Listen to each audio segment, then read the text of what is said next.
जिन राज्यों में विधानसभा और पंचायती राज व नगर निकायों के चुनाव न हो वहीं एसआईआर की जाती है, किंतु चुनाव आयोग ने कल एसआईआर राजस्थान में करने की घोषणा की।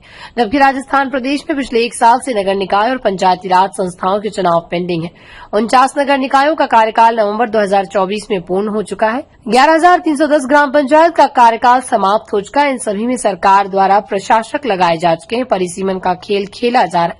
पहले बजट में 1 स्टेट 1 इलेक्शन की बात कही गई, लेकिन आज तक न मीटिंग हुई, न ही इस संदर्भ में कोई सर्कुलर जारी हुआ है। केवल नगर निकाय और पंचायत राज के चुनाव को लंबित करने के लिए राज्य सरकार ने राग अलापा गया, जबकि परिसीमन नगर निकायों एवं पंचायती राज संस्थाओं के कार्यकाल के समाप्त होने से पूर्व कर दिया जाना चाहिए।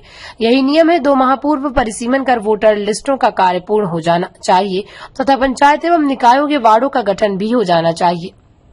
तत्पश्चात चुनाव कराए जाते हैं, लेकिन सरकार ने 1 स्टेट 1 इलेक्शन और परिसीमन के नाम पर चुनाव को अटकाए रखा।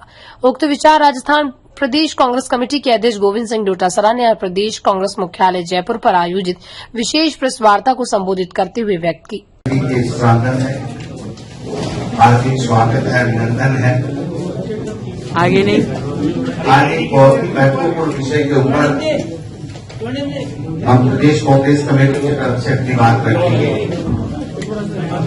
कल चुनाव आयोग ने, भारत निर्वाचन आयोग ने एक प्रेस कॉन्फ्रेंस करके और एसआईआर कई राज्यों में करने का फैसला लिया और उसमें राजस्थान को भी शामिल किया। एसआईआर वहां पर की जाएगी, ये नियम, ये कथन चुनाव आयोग का था कि जिन राज्यों में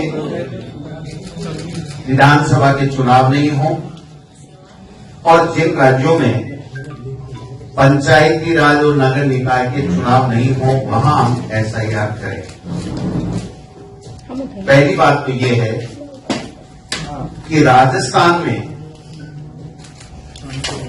पिछले तकरीबन 1 साल से चुनाव पेंडिंग है।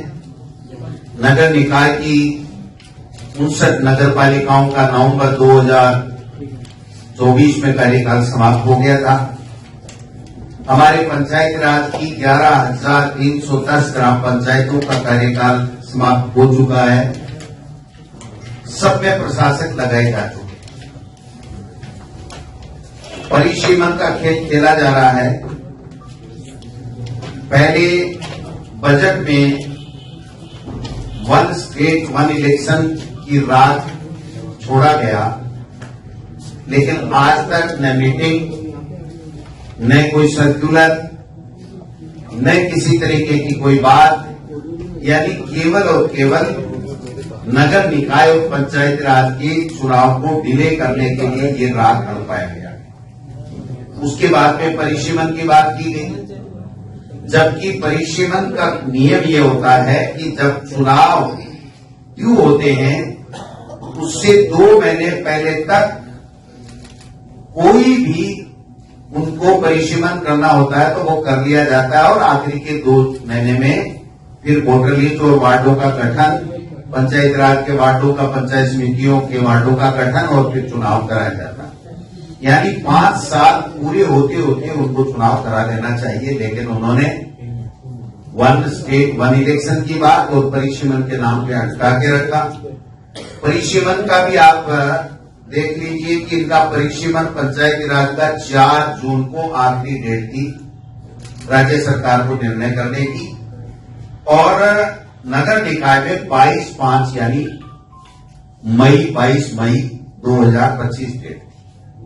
आज तक केवल नगर निकाय के वार्डों का उन्होंने नोटिफिकेशन जारी किया है। इसके अलावा राज्य निर्वाचन आयुक्त को लिख के नहीं दिया कि हम चुनाव करवाना चाहते हैं, क्योंकि राज्य निर्वाचन आयोग का ये कहना है कि हमारे नियमों में प्रावधान है कि राज्य सरकार की सलाह के ऊपर जब वो सहमति प्रदान करता है तभी हम चुनाव करवा सकते हैं, अन्यथा हम चुनाव नहीं करा सकते।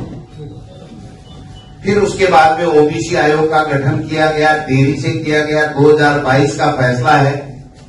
2022 के फैसले को मैं समझता हूं अगस्त के अंदर इन्होंने ओबीसी आयोग बनाया, अगस्त 2025 को, जबकि चुनाव तो नवंबर 2024 में ड्यू हो गए थे और 3 महीने का कार्यकाल किया गया।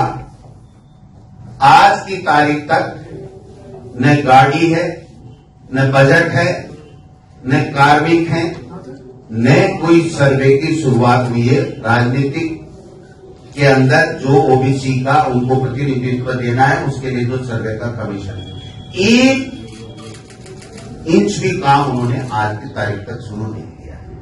जब हमने बात करने की चेष्टा की तो वो कह रहे सर बजट नहीं दे रहे हैं और हमें मना कर दिया गया है राज्य सरकार के अधिकारियों के द्वारा कि हम जब तक राज्य सरकार परमिशन नहीं देगी आप किसी भी बीएलओ को आप इस सर्वे के लिए काम में नहीं ले सकते। मेरा कहने का मतलब है कि 1 स्टेट 1 इलेक्शन नाम की कोई चीज नहीं थी, केवल चुनाव डालने थे। परिसीमन जानबूझ के डिले करना था, चुनाव डालने थे। ओबीसी आयोग की